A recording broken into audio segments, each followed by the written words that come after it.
Guys, let me introduce you to one of the few guys on the planet who podiumed a 500 national and actually won the Winter Pro-Ams on a 500 and still can send it, because most of us are all washed up. Yeah. Keith Johnson. Keith, how you doing today? Good, man. Good to see you guys. We're totally pumped to see you sending it on the 500 today. Yeah. Thanks for coming out.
Most of the guys that went fast back then are washed up and over the hill. He stayed in ridiculously good shape. He doesn't smoke, doesn't drink. He runs a fitness training facility and also motocross school, so he stayed in great shape.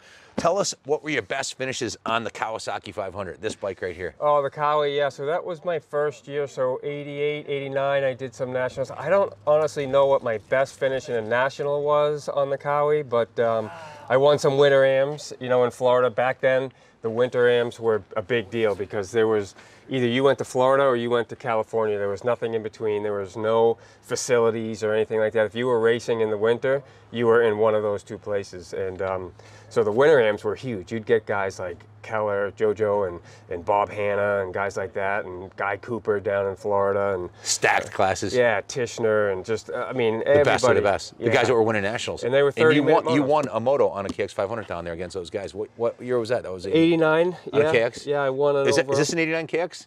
This is yes. So you no, won. This is yes, 89. So the same bike, he won a national level race, the Winter AMs down in Florida, which is pretty cool.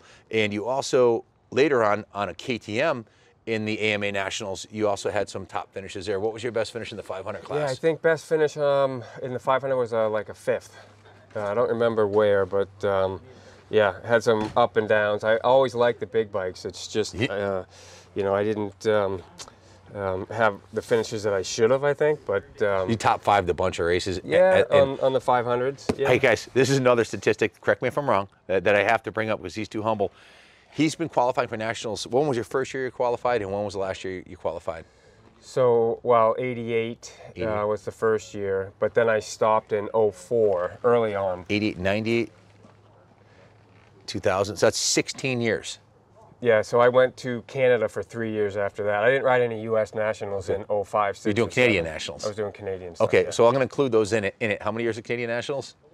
3. So 19 years, is that right? Yeah. Total? 19, yeah. We rounded up to 20, 19, 20 years. Correct me if I'm wrong, but I was told that you qualified for every national that you tried to qualify for. In other words, you know how many guys show up for like years to try to qualify and never qualify? Is it true you have a 100% qualifying rate? Mm-hmm.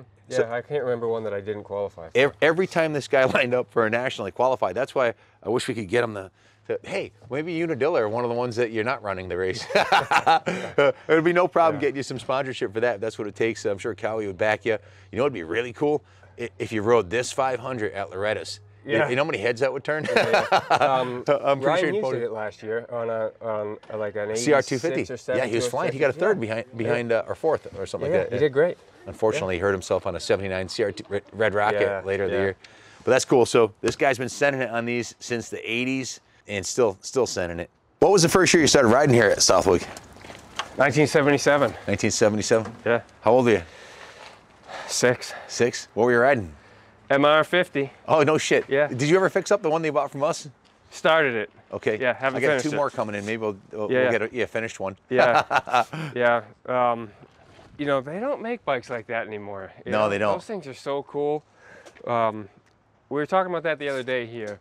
So I started on an MR50 here. Yeah. Right? This is no easy task riding Southwick on an MR50, by the way. And they didn't cut the track for us. We just rode the whole track. And I don't remember getting pushed that much. I don't think ever. Like, the only track I really remember getting a push at was in Pine Top, Rhode Island. Oh, I remember Pine Top, the ski slopes. Hell yeah. Yeah. I remember every lap we all had to get pushed up one hill. But here, I don't remember getting pushed at all. Huh. So you're off to a good start at the Wick. Yeah. The sands worked for you back then, didn't they? But I don't think too many people got pushed. I don't know why.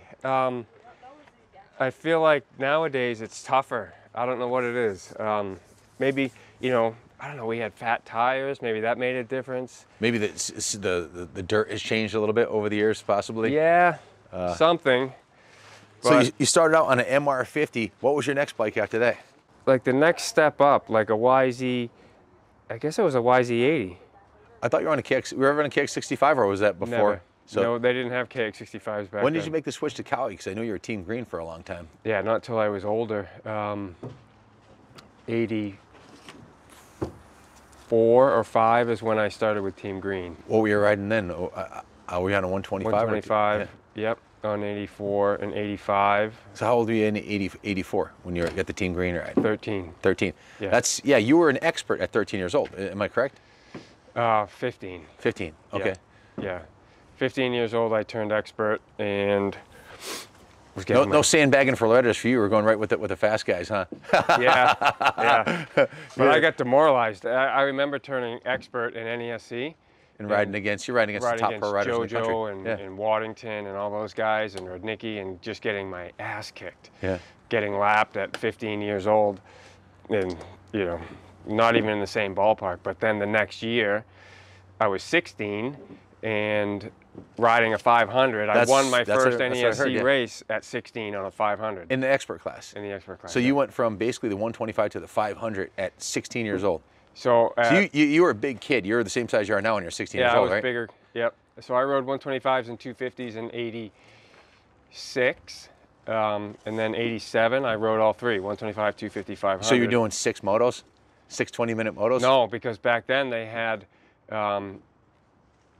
it was, how did they split it up? I think it was 125 all season, or maybe 250 all season. But then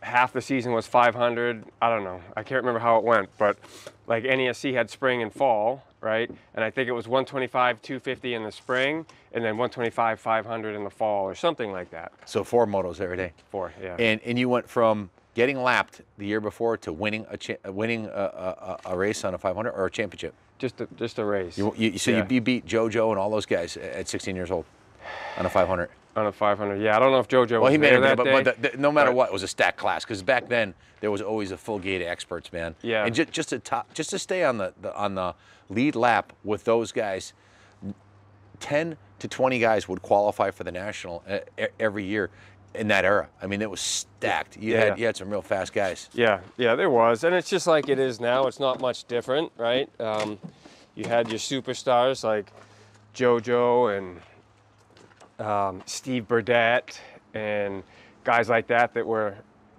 riding NESC but doing a lot of nationals and doing well, and Waddington. Oh yeah, he was super fast and smooth. Yeah. Eddie Morris was pretty fast back then too. Yeah, there's so many guys. But it's the same Pat as Barton, it is now. LaRusso was a little later, but there was Barton Yeah. was out back then. Dowdy showed up on the scene. Yeah, Dowdy came in like 86, fast. Right? You know, he went from novice to expert, I think, in a year. Yeah, probably one of the few to ever do that. Yeah, yeah. So he definitely wasn't sandbagging. No, but he's an anomaly for sure. I mean, he went from, I think, novice to expert in a year, and then winning his first expert race that second year, which is unheard of. So were you Team Green at that point when you were riding the 500s at 16 years old? And won them? Yeah. So I went to Loretta's. You're Team Green now still, right? I mean, they sponsored you for Loretta's and everything. Yeah. Now, So I was with Team Green for a while, you know, through my amateur career, and went to Loretta's. Never won a title. Finished second a bunch down there when I was a kid. Yep. And in the 500A class, 250A, all that, never won a title. A lot of podiums. Yeah. And then I turned pro, went with KTM, but then after my pro career, I went back to Team Green with vet guys. And been with them for a long time now. Yeah, since '07 now. It's 15 years-ish. Yeah. That was Loretta Lynn's national championship last year. That was a stacked class too. You had Emig, you had Barry Karsten. Name some of the other guys. Yeah, Emig and Karsten, all the regulars. You know, Emig wasn't a regular, but Karsten and Kevin Walker, who's got, you know, I don't know, 13, 14 titles down there. And we had Kurt Nicole, who's got, I don't know, a couple world championships, you know, I think. Yeah, a few, I think. Yeah, He's so. a legend. Yeah, it was fun. Stacked class. Yeah. Hot 30-minute, are they 30-minute motos or 20 they're minutes? 20s. 20-minute motos. 15 or 20, yeah. I watched the whole thing that whole week on national TV, which is pretty cool to see. So you bought the title back to New England here. Now, Keith is, how old are you, 51? 51. Keith is able to top 5 and sometimes top 3 the pro class with guys like Canning and Coquinos who qualify for nationals. I believe you could still qualify for a national. I wish you would step up this year. And any chance you're trying to do the national this year? No, I have what to if we work sponsored you? Yeah. I got a lot of work to do. Oh, that's right. Your day. pop said you can't because you got to run the track. Yeah. Guys, Keith, his family, these guys are what I like to call MX royalty. And there's not a lot of people I put in that category. Why do I say that? Well, he's been here for like 5 decades. His pops has been around forever. His mom, Jeannie, runs the office here with NESC. And guys, they bought back this track. They bought Southwick it was shut down for a while, wasn't it? Yep. Yeah, shut down for a while. So nobody ever owns it. It's a lease, right? So Mike Grondel came in and resurrected the lease and sort of saved Southwick, you know, because it sat empty for a couple of years. And then Mike and I worked together to, you know, move forward and keep it rolling and get it rolling, and here we are. You and your dad, his dad Rick, I've never come to Southwick and not seen these guys here. They've been running the Southwick track for how many years now? Since 2016. So there's not a lot of guys you can meet that will actually be competing at this level, win a national championship, and run a track. And I believe, beyond a shadow of a doubt, you'd qualify for the national, but you can't because you're running it. Yeah. Busy day that day, but man, I don't know. I'm not one of those guys that can lay down blistering laps. You know, I've been sort of like a locomotive. I beg to differ. Yeah. You're too humble. I might go up to Canada this year. Yeah. Dowdy and I went up to Canada a couple of years ago before the whole COVID thing. And is Dowdy coming today? He said he is. Oh, awesome. Guys, stay tuned. We might even have another legend here, John Dowd. Yeah, said he is. So I might go back up there, do a national up there. That's fun. I did, you know, that for a few years, so I know a bunch of people up there. But yeah, the national here is out of the question for me. This is a family sport. Your daughter and son-in-law are running the Canning Speed Establishment School. Chris is qualifying for nationals. He's going to be here today, and your son's here also, right? Yeah. How old's your son? Yeah, he's 12. Come on over here, son. Introduce yourself. Yeah. I don't have a mic on him, but what's your name, young man? I'm Tyler. Turn around. Let me see you back here. See that 401? That was his dad's number. So Tyler's running his dad's number. That was the number you won your first NESC moto on this bike. On a KX500. Yeah. So it's cool to see it come full circle. Yeah. That's really cool. What's your son riding now? So he rides an 85, KTM 85. you know, he's more into the ball sports, so Yeah. football, basketball, things like that. Well, I guess Pat Barton didn't talk to him yet, because Pat would say, you know what Pat would say? No stick in ball sports. Yeah. I've heard him say that. Just kidding. Yeah. It's good that you're doing that, and you should do whatever, follow your heart and dreams. That's what you want to do. Yeah. Moto's not for everybody, you know, but you're blessed to have a pops to bring you to the track here. So hope you guys are enjoying it. Yeah, no, we have fun with it. He races maybe 5-6 times a year, rides, you know, 15, 20 times a year. You Cool. know, Keep it fun, man. Keeping it fun, right? And Dowdy didn't even start racing until he was 21, so that's you know. right. So That's right. There's always hope. yeah. Yeah. So you actually podiumed a national on a 125. Is that correct? No, well, I was on a 250F, but it was 250F. in the 125 class. In the 125 class. Yep. Okay. What year was that? 2001, I think I got a third. So that was the first year of Bill Dill's team that I was with him on that, and I was Rest riding. in peace. He just passed away. Yeah, Sadly. Yeah, and he's had that team since. They're still going. That was the first year of Bill's team, and yeah, I had some good finishes that year, some top fives. The first round was Glen Helen. I got 5th there.